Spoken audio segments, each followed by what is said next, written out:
নমস্কার বন্ধুরা, Surajit academy YouTube চ্যানেলে আপনাকে স্বাগত জানাই। আইসিটি কম্পিউটার টিচারদের জন্য আরো একটি খুশির খবর। আগামী জানুয়ারি 2025 থেকে চালু হতে চলেছে আইসিটি পাঠ্যক্রম। নির্দিষ্ট সিলেবাসের ওপর ভিত্তি করে পড়ুয়াদের এবার পড়াতে হবে আইসিটি শিক্ষকদের। এরকমই একটি বিজ্ঞপ্তি প্রকাশিত হয়েছে, একটি প্রতিবেদন প্রকাশিত হয়েছে, যেখানে এই সিলেবাস নিয়ে কি বলা হয়েছে বিস্তারিত দেখাবো আপনাদেরকে। এখানে বলে রাখি, আইসিটি কম্পিউটার শিক্ষকরা আরো এক ধাপ এগোলেন। অন স্ক্রিন আপনাদেরকে দেখাবো, আনন্দবাজার পত্রিকাতে প্রকাশিত হয়েছে।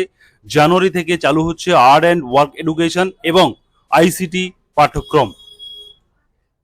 বিস্তারিতভাবে বলবো কি বলা হয়েছে এই প্রতিবেদনে। 2025 শিক্ষাবর্ষ থেকে দুটি নতুন বিষয়, আর্ট অ্যান্ড ওয়ার্ক এডুকেশন এবং ইনফরমেশন অ্যান্ড কমিউনিকেশন টেকনোলজি, ষষ্ঠ থেকে অষ্টম শ্রেণীর সিলেবাসে যুক্ত হতে চলেছে।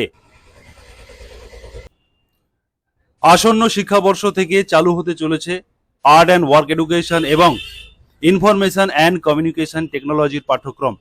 ইতিমধ্যে নির্দিষ্ট পাঠ্যক্রমের বই ছাপানোর প্রক্রিয়াও শুরু করে দিয়েছে শিক্ষা দপ্তর। স্বাস্থ্য ও শারীরশিক্ষার পাঠ্যক্রম ও বই থাকলেও আর্ট অ্যান্ড ওয়ার্ক এডুকেশন নিয়ে কোনো নির্দিষ্ট পাঠ্যক্রম বই ছিল না, যার ফলে শিক্ষক থেকে পড়ুয়াদের বেজায় সমস্যায় পড়তে হতো। সেই সমস্যা মেটাতে এবার উদ্যোগী হলো রাজ্য সরকার। 2025 শিক্ষাবর্ষ থেকে দুটি নতুন বিষয়, আর্ট অ্যান্ড ওয়ার্ক এডুকেশন এবং ইনফরমেশন অ্যান্ড কমিউনিকেশন টেকনোলজি, ষষ্ঠ থেকে অষ্টম শ্রেণীর সিলেবাসে যুক্ত হতে চলেছে।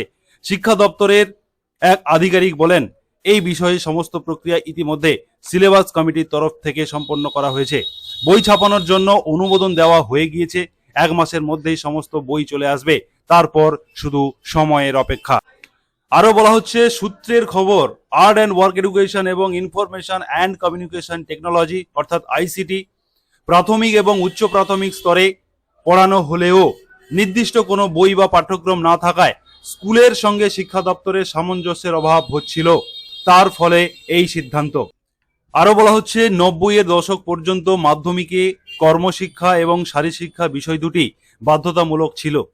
90 দশকের শেষ লগ্নে মাধ্যমিক স্তরে এই দুটি বিষয়কে ঐচ্ছিক বিষয় হিসেবে পড়ানো শুরু হয় এবং কোনো শিক্ষার্থী এই বিষয় নিয়ে পরীক্ষা দিলে তাতে প্রাপ্ত নম্বর থেকে 34 নাম্বার বাদ দিয়ে বাকি নাম্বারটা যোগ করা হতো।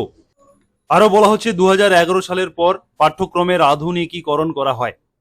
তারপরেই কর্মশিক্ষা এবং শারীরশিক্ষা এই দুটি বিষয় মাধ্যমিক স্তরে পড়ানো বন্ধ করে দেয় স্কুল শিক্ষা দপ্তর। তবে প্রাথমিক এবং উচ্চ প্রাথমিক স্তরে এটি বাধ্যতামূলক বিষয় হিসাবে এখনো পর্যন্ত পড়ানো হয়ে থাকে। পাঠ্যক্রমের আধুনিকীকরণের সঙ্গে বিষয়ভিত্তিক নামকরণের পরিবর্তন আনা হয়।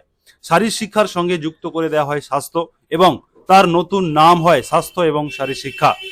একইভাবে আর্ট এডুকেশনের ওপরে জোর দেওয়া হয়, যার নামকরণ করা হয় আর্ট অ্যান্ড ওয়ার্ক এডুকেশন।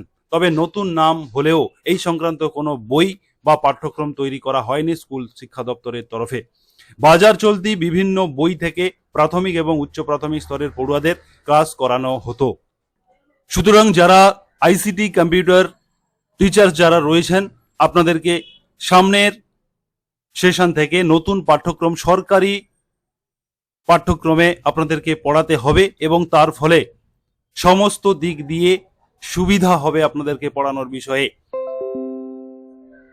এই গুরুত্বপূর্ণ নিউজটি ছিল এই প্রতিবেদনের মাধ্যমে আপনাদেরকে জানালাম। যারা সুরজিৎ একাডেমি ইউটিউব চ্যানেলে এখনো সাবস্ক্রাইব করেনি, আপনারা অবশ্যই সাবস্ক্রাইব করে সুরজিৎ একাডেমি ইউটিউব চ্যানেলের সঙ্গে থাকবেন। এই ধরনের আইসিটি সংক্রান্ত সমস্ত গুরুত্বপূর্ণ ভিডিও সবার প্রথম পেয়ে যেতে নোটিফিকেশন বেল বাটন অন করে দেবেন এবং অবশ্যই লাইক দিতে ভুলবেন না। ধন্যবাদ।